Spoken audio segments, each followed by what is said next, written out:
Alright, so here's a little update on the Triton v10 ITB Capri. It's fucked, is the short part of the story.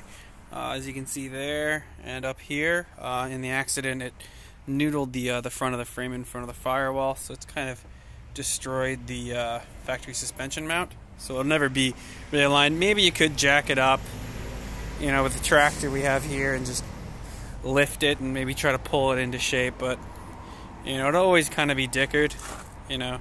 Getting another door and some other stuff, not a big deal. Although the door damage and most of the fender damage was from me pushing the car over, so it's in line with our building here. I had a viewer request a little bit of a video, and this is all fucked up because of the accident.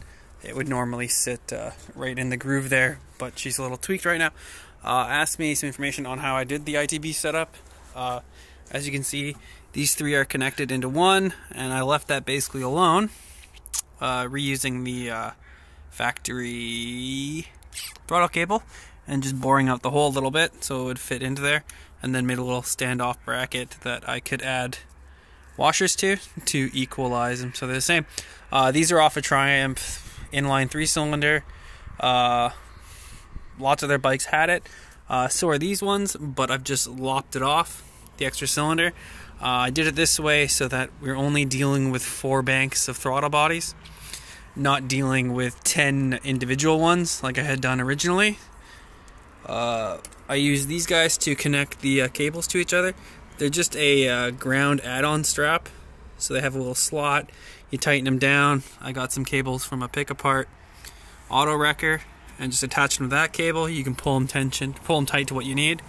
I had some issues with it not being great on the transition onto throttle, so I put a little bar just across. It's nothing special, only one little self-tapper through there, but it just stopped them wanting to pull that one over independently of this one, so now they're kind of connected a bit better. I lopped them all off here, welded on some pipe, and then used some hose clamps.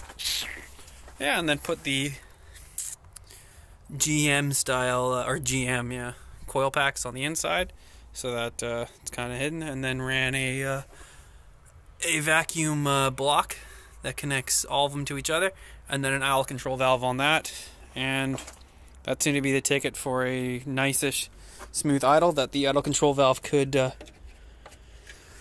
control. Now that this chassis is pretty much dickered, we went and got a new one. I'll give you a little video on that, but this one came with a 4.6 liter stock and didn't require the hydro boost and a bunch of the other stuff. I'm hoping this chassis is going to make it a lot easier to do the swap. Right now I'm just doing a standard transmission swap on it because OEM, it uses a hydraulic clutch master and clutch slave cylinder system, so the swap is going to be a lot easier because on that one, you can't see it anymore, it had the Willwood pedal kind of hokily mounted in there, and it was mounted so it was a reverse stroke so that the reservoir was there and the cylinder was there, so when it went in, it would push on that way, kind of backwards to how you normally do it, and it's not the greatest having the slave cylinder or master cylinder and reservoir in the interior because you might get some spillage. But yeah, this is the new chassis that's going to hold all this power. I actually really like these cars. I think they're superior to the Mustang in many aspects. One being the suspension, as this runs a independent twin A-arm front and rear suspension, as you can kind of see there. Although on this, it does kind of limit how wide of a tire you can use because you can't utilize all the inner, versus like a McPherson strut where it really goes in and you can run it quite wide and stick it tight into the chassis. But I don't think it's going to be that big of an issue. Yeah, this is it. Super Coupe. There's a transmission. It's a standard. It's an M5 something Mazda box. Very similar-ish to like a FD transmission. But yeah, so this is it. Black on black. Why I got it. Kind of clapped out, but in a good way. So yeah, there's an update on the Capri and what the V10 is going to go into. Part of me thinks I should throw that Coyote V8 I have under the bench in this, but to be honest, I really like the V10 more, but that's my own personal preference.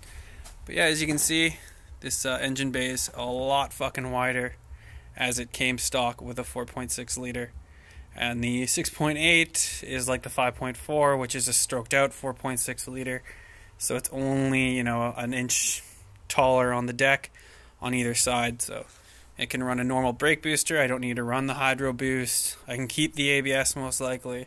I can run a hydraulic slave cylinder with OEM parts, which is installed now.